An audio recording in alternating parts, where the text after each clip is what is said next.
بسم اللہ الرحمن الرحیم۔ السلام علیکم، آپ دیکھ رہے ہیں بریکنگ نیوز اور میں ہوں احمد رضوان کامیانہ۔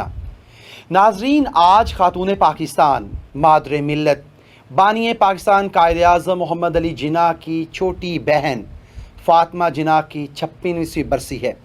وہ 9 جولائی 1967 کو دل کا دورہ پڑنے سے انتقال کر گئیں۔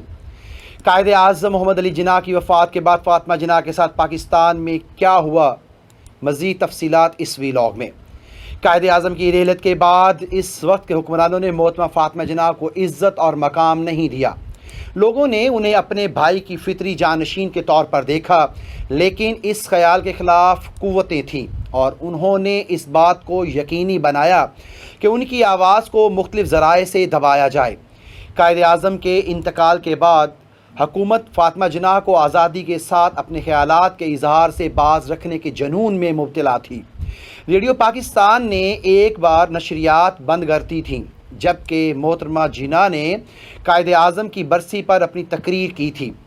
قدرت اللہ شہاب اپنی کتاب شہاب نامہ کے صفحہ 432 پر لکھتے ہیں کہ قائد کی 2 برسیاں گزر چکیں، لیکن فاطمہ جناح قوم سے خطاب نہیں کر سکیں کہ انتظامیہ کو ان کی تقریر کا جائزہ لینے کا کہا گیا تھا۔ حکمرانوں کو ڈر تھا کہ وہ حکومت پر تنقید کریں گی یا ایسی باتیں کہیں گی جو نہیں کہنی چاہیے۔ آخرکار 1951 میں جب وہ آن ایئر ہوئیں تو تقریر کے دوران ایک موقع پر کچھ دیر کے لیے ٹرانسمیشن بند کر دی گئیں۔ پھر بعد میں معلوم ہوا کہ ان کی تقریر کے وہ حصے جن میں وہ حکومت پر تنقید کر رہی تھیں، وہ حصے سینسر کر دیے گئے تھے اور انہیں اپنی تقریر کے دوران اس بات کا علم نہیں ہوا۔ اگرچہ ریڈیو پاکستان کی انتظامیہ اس بات پر اصرار کرتی رہی کہ ٹرانسمیشن میں وقفہ تکنیکی وجوہات کی وجہ سے ہوا ہے، کسی نے ان پر یقین نہیں کیا۔ سب کا خیال تھا کہ مس جناح کو جان بوجھ کر سینسر کیا گیا ہے کہ وہ ان باتوں کو کہنے سے روکے جو وہ سامنے لانا چاہتی تھی۔ 7 اکتوبر 1958 کو پاکستان میں مارشل لا لگا۔ کمانڈر ان چیف اور خود ساختہ فیلڈ مارشل ایوب خان کو چیف مارشل لا ایڈمنسٹریٹر مقرر کیا گیا۔ وزیر اعظم اسکندر مرزا نے یہ سب کچھ اقتدار پر اپنی بالادستی برقرار رکھنے کے لیے کیا تھا۔ تاہم اسی ماہ کی 24 تاریخ کو ایوب خان نے اسکندر مرزا سے اس کے تمام اختیارات چھین لیے اور ملک میں فوجی حکومت قائم کر دی۔ جنرل ایوب کے کچھ سیاسی مشیروں نے انہیں ملک کا صدر بننے کا مشورہ دیا اور یوں حکمران کنونشن مسلم لیگ نے انہیں امیدوار نامزد کیا۔ اپوزیشن جماعتوں نے مس فاطمہ جناح کو ایوب خان کے مقابلے میں صدارتی الیکشن لڑنے کے لیے نامزد کیا۔ پہلے تو وہ ہچکچا رہی تھیں، لیکن جلد ہی وہ راضی ہو گئیں۔ انتخابات جنوری 1965 میں ہوئے تھے۔ اپوزیشن لابی کا خیال تھا کہ مس جناح انتخابات میں کلین سویپ کریں گی۔ الیکشن کمیشن کے مطابق نتائج اس کے بالکل برعکس تھے۔ حیران کن طور پر جنرل ایوب جیت گئے اور پاکستان کی جمہوریت کو شکست ہو گئی۔ جنرل ایوب خان اور ان کے پروپیگنڈا کرنے والوں کی جانب سے فاطمہ جناح کے خلاف استعمال کی جانے والی زبان انتہائی گھٹیا اور جھوٹ پر مبنی تھی۔ ایک پمفلٹ میں محترمہ جناح پر خان عبدالغفار خان کے ساتھ مل کر پشتونستان کے قیام کی کوشش کر کے پاکستان کے خلاف سازش کرنے کا الزام بھی لگایا گیا۔ ایوب خان کے لہجے اور تیور اس بات کی نشاندہی تھی کہ فاطمہ جناح کی انتخابی مہم سے حکومت کتنی خوفزدہ تھی۔ فاطمہ جناح نے حکومت کی جانب سے استعمال کیے جانے والے گھٹیا ہتھ کنڈوں کو واضح کیا اور کہا کہ پاکستان اور اس کے عوام کی بقا اور خوشحالی کے لیے پارلیمانی جمہوریت کو بحال کرنا ہوگا۔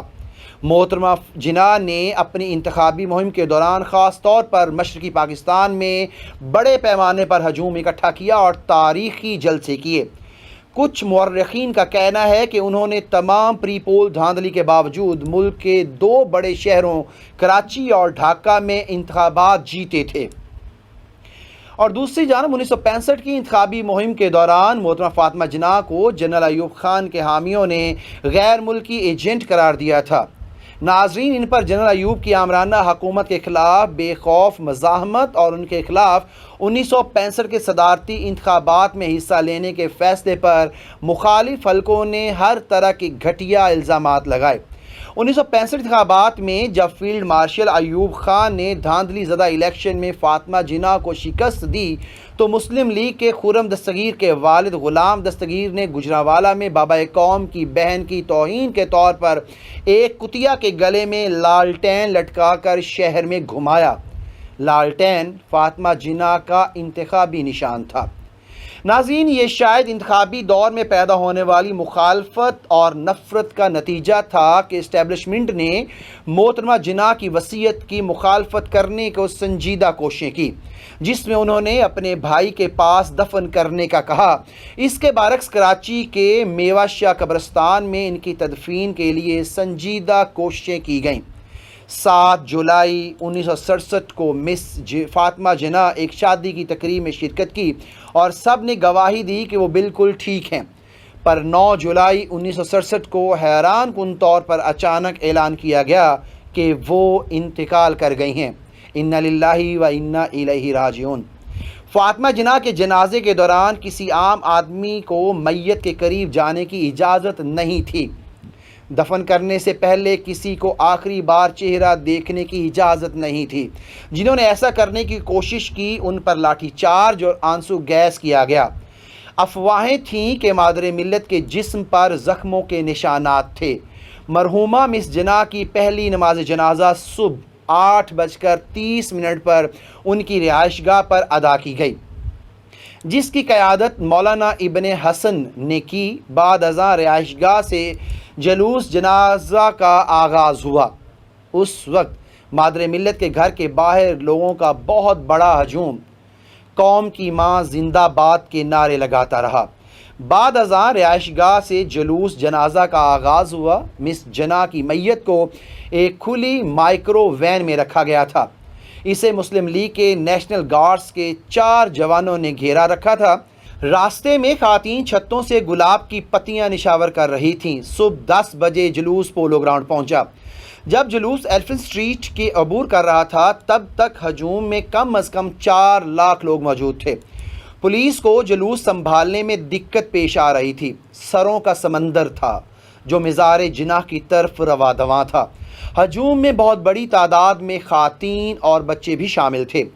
دوپہر کا وقت تھا، اب لوگوں کی تعداد 6 لاکھ سے زیادہ ہو چکی تھی۔ حکومت نے عام تعطیل کا اعلان کیا تھا، اس لیے کراچی میں زیادہ سے زیادہ لوگ جلوس میں شامل ہو رہے تھے۔ اچانک کچھ لوگوں نے لاش کے قریب آنے کی کوشش کی۔ اس کے فوراً بعد لاٹھی چارج شروع ہوا۔ اس کے بعد آنسو گیس کی شیلنگ اور لوگوں نے پولیس پر پتھراؤ شروع کر دیا۔ اس واقعے میں ایک شخص جاں بحق جبکہ سینکڑوں زخمی ہوئے۔ 12:55 پر تدفین ختم ہو چکی تھی۔ مختصراً یہ تھی فاطمہ جناح کی قائد اعظم کی وفات سے تدفین تک کی داستان۔ تاہم ان کی موت کی کہانی بھی ملک کے لیے عجیب تھی۔ بہت سے لوگوں کا خیال ہے کہ انہیں قتل کیا گیا تھا۔ جنوری 1972 میں غلام سرور نامی شخص نے اس معاملے کے حوالے سے عدالت میں درخواست دائر کی۔ درخواست پر ایک خبر میں کہا گیا کہ ایڈیشنل سٹی مجسٹریٹ ممتاز محمد بیگ نے فوجداری طریقہ کار کی دفعہ 176 کے تحت غلام سرور کی درخواست کی سماعت کی تاریخ 17 جنوری مقرر کی تھی۔ نیوز رپورٹ کے غلام سرور ملک نے فاطمہ جناح کے قتل سے متعلق اپنی درخواست میں لکھا تھا کہ وہ پاکستان کے باعزت شہری ہیں اور محترمہ جناح کا بے حد احترام کرتے ہیں۔ وہ ایک عظیم رہنما اور قوم کا اثاثہ تھیں۔ انہوں نے اپنی زندگی جمہوریت اور قانون کی بالادستی کے لیے وقف کی۔ 1964 میں جب انہوں نے ایوب خان کے خلاف الیکشن لڑا تو وہ ملک کے عوام کے لیے امید کی کرن بن گئیں۔ وہ اس گروہ کی راہ میں رکاوٹ تھیں جو اقتدار میں رہنا چاہتا تھا۔ یہ مخصوص گروہ ہر طرح سے اس سے جان چھڑانا چاہتا تھا۔